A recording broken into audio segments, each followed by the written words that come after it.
चलो, wheat stone bridge unbalanced है तो सर्किट का रेजिस्टेंस कैसे फाइंड करना वो हम लोग देख चुके हैं। क्लियर है। अब उसी व्हीट स्टोन ब्रिज में ही एक दूसरा फॉर्मूला आप लोगों को बताते हैं। देखो, कंडीशन तो हम लोग पढ़ चुके हैं ना भाई, बैलेंस व्हीट स्टोन ब्रिज की कंडीशन। और अगर इस कंडीशन को फुलफिल नहीं कर रही है कोई सर्किट, इसका मतलब उस केस में ब्रिज अनबैलेंस्ड है। अब इस हम लोगों ने फॉर्मूला क्या पढ़ा, देखो फॉर्मूला क्या पढ़ा भाई, सारे के सारे रजिस्टर्स अलग अलग थे, तो हम लोगों ने एक फॉर्मूला पढ़ लिया कि सर्किट का नेट रेजिस्टेंस कैसे निकालेंगे। इसी को मैं ऐसे बना रहा हूं, जो अभी हम लोगों ने फॉर्मूला पढ़ा है। क्या फॉर्मूला पढ़ा बेटा लोग? फॉर्मूला हम लोगों ने पढ़ लिया, ये क्या पढ़ा था बेटा? R1, R2, R3, R4 और इधर R5 कर दिया। देखो, इस तरीके की सर्किट जब मिले और वो सर्किट अनबैलेंस्ड हो, ठीक है, ब्रिज अनबैलेंस्ड हो और इस तरीके का सर्किट मिले, इस तरीके का सर्किट मिलने से मतलब है कि जो पांचों रेजिस्टेंस हैं उन सबकी वैल्यू अलग अलग है। R1, R2, R3, R4, R5, सारी की सारी वैल्यूज अलग है। कोई भी दो वैल्यूज सेम नहीं है। जैसे मान लो यहाँ पर 1 ओम का रेजिस्टेंस है और कहीं पर 1 ओम का रेजिस्टेंस नहीं है, यहाँ पर 2 ओम का है तो और कहीं पर 2 ओम का नहीं है। क्लियर है। अब ये अलग अलग रेजिस्टेंस के साथ भी ब्रिज बैलेंस हो सकता है। अब ये कंडीशन दिमाग में नहीं बिठा लेना कि पांचों रेजिस्टेंस की वैल्यू अलग अलग है तो ब्रिज अनबैलेंस है, ऐसा नहीं है। आपको कंडीशन ये वाली याद रखनी है। जैसे मैं एग्जांपल दे देता हूँ, मान लो ये कर दिया जाए, ये देखो मैं पांचों यहाँ पर अलग अलग रेजिस्टेंस यहाँ पर पुट कर रहा हूँ। जैसे मैंने पुट कर दिया 2 ओम, 4 ओम, 5 ओम, 10 ओम, यहाँ कुछ भी पुट कर दो। सपोज मैंने पुट कर दिया 6 ओम। ये पांचों रेजिस्टेंस की वैल्यू देखो अलग अलग है, लेकिन ये बैलेंस ब्रिज है बेटा। बैलेंस ब्रिज है क्योंकि ये कंडीशन ना बैलेंस ब्रिज की, P अपॉन क्यू, तो 2/4 करोगे तो क्या मिलेगा बेटा? 1/2 मिल जाएगा, is equal to R upon S. 5/10 करोगे तो फिर से क्या मिल जाएगा? 1/2 मिल जाएगा। तो ब्रिज हो गया बैलेंस्ड। क्लियर है। तो दिमाग में ये बात नहीं बिठा लेना कि अगर पांचों रेजिस्टेंसेज की वैल्यू अलग अलग है तो ब्रिज अनबैलेंस्ड है, ऐसा कुछ नहीं है। बैलेंस्ड है या अनबैलेंस्ड है वो डिसाइड करेगा ये वाला फॉर्मूला। ये कंडीशन अगर फुलफिल करे ब्रिज तो वो बैलेंस्ड है, अगर इस कंडीशन को फुलफिल नहीं कर रहा है तो ब्रिज है अनबैलेंस्ड। ठीक है, ब्रिज है अनबैलेंस्ड। अब उस अनबैलेंस्ड ब्रिज वाली कंडीशन में भी हम लोगों ने ये वाली कंडीशन याद की है, ये वाला फॉर्मूला लिखा है जब पांचों रेजिस्टेंसेस की वैल्यू अलग अलग है। यहाँ पर R1, R2, R3, R4, R5 सबकी वैल्यू अलग अलग है। ठीक है, फॉर्मूला क्या लिखा? R1 R2 को मल्टीप्लाई करना R3 प्लस R4 के साथ, प्लस R3 R4 को मल्टीप्लाई करना R1 प्लस R2 के साथ, प्लस R5 को मल्टीप्लाई करना है R1 plus R2 into R3 plus R4। ये तो न्यूमरेटर में हो गया। डिनोमिनेटर में क्या लिखा था? R5 को मल्टीप्लाई करना है इन सब के एडिशन के साथ, R1 plus R2 plus R3 plus R4। इतना लिखने के बाद फिर प्लस करना है डिनोमिनेटर में, क्या करना है? इन दोनों का addition R1 plus R3 into इसको मल्टीप्लाई करना है R2 प्लस R4 के साथ। ये फॉर्मूला हम लोगों ने लिखा अभी। अब देखो, इसी में एक कंडीशन और है बच्चों। मान लो हम लोगों को कोई दो वैल्यू सेम मिल जाएं, जैसे ये मैंने लिख दिया R1 R2, जो वैल्यू यहाँ पर लिखी हुई है वही वैल्यू यहाँ पर लिखी हुई है, और जो यहाँ पर है वही वैल्यू यहाँ पर है, यहाँ पर कोई अलग सी वैल्यू है। देखो, अनबैलेंस ब्रिज तो ये भी है, लेकिन इसमें क्या हो रहा है कि भैया जो रेजिस्टेंस यहाँ पर है वही रेजिस्टेंस यहाँ पर है, उसी तरीके से जो रेजिस्टेंस यहाँ पर है वही रेजिस्टेंस यहाँ पर है, बीच में कोई अलग रेजिस्टेंस है। जैसे वैल्यूज के तौर पर अगर मैं एग्जांपल दे दूं, सपोज चलो ये देखो आप, इसमें देखो क्या ब्रिज बैलेंस्ड है भाई।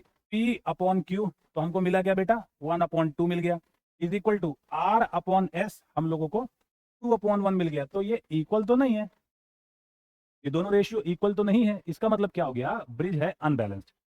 अब अनबैलेंस्ड ब्रिज है तो जो हम लोगों ने फॉर्मूला लिखा था आप वो यूज कर सकते हो, वो वाला फॉर्मूला यूज कर सकते हो, लेकिन वो थोड़ा सा लेंदी होता है। एक छोटा सा फॉर्मूला भी है जिसकी हेल्प से हम लोग इस क्वेश्चन को सॉल्व कर सकते हैं, उससे छोटा फॉर्मूला। तो पहले मैं समझा देता हूँ फिर इस न्यूमेरिकल को सॉल्व करते हैं। देखो, अगर इस तरीके का हम लोगों को अनबैलेंस व्हीट स्टोन ब्रिज मिल जाए कि जो रेजिस्टेंस यहाँ पर लिखा हुआ है वही यहाँ पर लिखा हुआ है, कहने का मतलब जब P और S इन दोनों की वैल्यूज हो जाए सेम, तो P वाले प्लेस पर है वही S वाले प्लेस पर है। इसी तरीके से R और Q, यहाँ पर जो भी रेजिस्टेंस की वैल्यू है और यहाँ पर जो भी रेजिस्टेंस की वैल्यू है, ये दोनों सेम हो जाए। यहाँ पर कुछ भी हो सकता है, R3 कुछ अलग रेजिस्टेंस। तो इस केस में हम लोग क्या करेंगे? कैसे इस अनबैलेंस ब्रिज का हम लोग नेट रेजिस्टेंस फाइंड करेंगे? बहुत ही आसान सा फॉर्मूला है, फॉर्मूला देख लो उसके बाद न्यूमेरिकल सॉल्व कर लेते हैं। अगर इस तरीके का क्वेश्चन मिला कि पहले जो फॉर्मूला पढ़ा उससे सॉल्व करना चाहो तो सॉल्व कर सकते हो। इसके अलावा एक छोटा सा फॉर्मूला है। छोटा सा फॉर्मूला क्या है? फॉर्मूला देखो बेटा लोग, फॉर्मूला ये है कि जब हम लोग नेट रेजिस्टेंस निकालेंगे तो क्या करना रहेगा बेटा, देखो R1 R2, इधर भी R1 R2, इन दोनों को मल्टीप्लाई कर लो 2 टाइम्स, 2 R1 R2 हो जाएगा। ठीक है, R1 R2 यहाँ पर, R1 R2 यहाँ पर, तो हम लोगों ने क्या लिख दिया 2 R1 R2। ऐसे समझने के लिए कोई ऐसा रूल नहीं है, बस फॉर्मूला है। प्लस इसको मल्टीप्लाई कर दो R3 को, R3 को मल्टीप्लाई कर दो किसके साथ, R1 प्लस R2। ठीक है, 2 R1 R2 प्लस R3 को मल्टीप्लाई कर दिया R1 प्लस R2 के साथ। अब डिनोमिनेटर में क्या करना है, डिनोमिनेटर में ये भाई अलग अलग वैल्यूज हैं R1 R2 R3, इन सबको ऐड कर दो। तो हमने ऐड कर दिया R1 प्लस R2 प्लस, यहाँ ध्यान देना ये लिखना 2R3, बस ये छोटा सा फॉर्मूला, और इसकी हेल्प से आप इस सर्किट का नेट रेजिस्टेंस फाइंड कर सकते हो। अगर इस तरीके की सर्किट आपको मिली तो, जैसे मैं एग्जांपल दे देता हूँ, फॉर्मूला नोट कर लो, इसको देख लो। क्या करना है बेटा, R1 R2 मल्टीप्लाई करना है, 2 R1 R2 प्लस क्या करना है, इस R3 को मल्टीप्लाई करना है इन दोनों के एडिशन के साथ, R1 प्लस R2। नीचे क्या करना है, सबको ऐड कर देना, R1 plus R2 plus 2R3 कर देना। ये छोटा सा फॉर्मूला। ठीक है, अब न्यूमेरिकल सॉल्व करते हैं। मैंने ये न्यूमेरिकल ले लिया आप लोगों को समझाने के लिए। मैंने यहाँ पे कंडीशन आपको दिखा दी, भैया ये ब्रिज बैलेंस नहीं है, अनबैलेंस ब्रिज है। नेट रेजिस्टेंस क्या होगा फाइंड करो, सॉल्व करो। फॉर्मूला तो पता है ना, चलो मैं सॉल्व कर दे रहा हूँ, नेक्स्ट आप लोग सॉल्व कर लेना। क्या करना है बेटा, नेट रेजिस्टेंस, तो क्या फॉर्मूला था, 2 R1 R2। क्लियर है, 2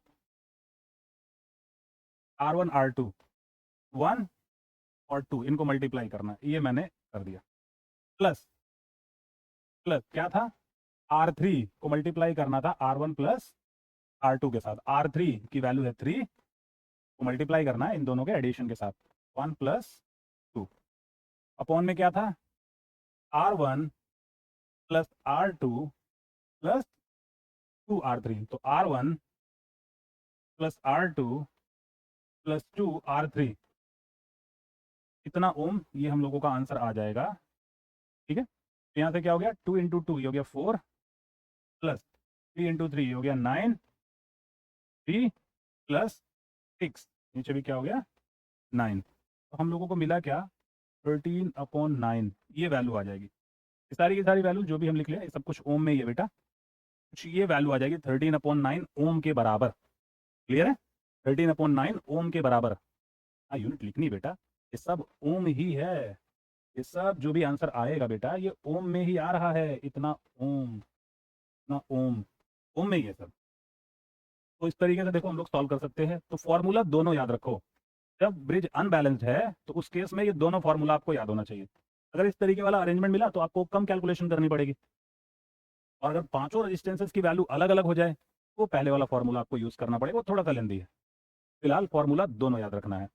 अगर फॉर्मूला नहीं याद रखना है तब क्या करना है, तब हम लोग किरचॉफ्स लॉ का भी यूज कर सकते हैं।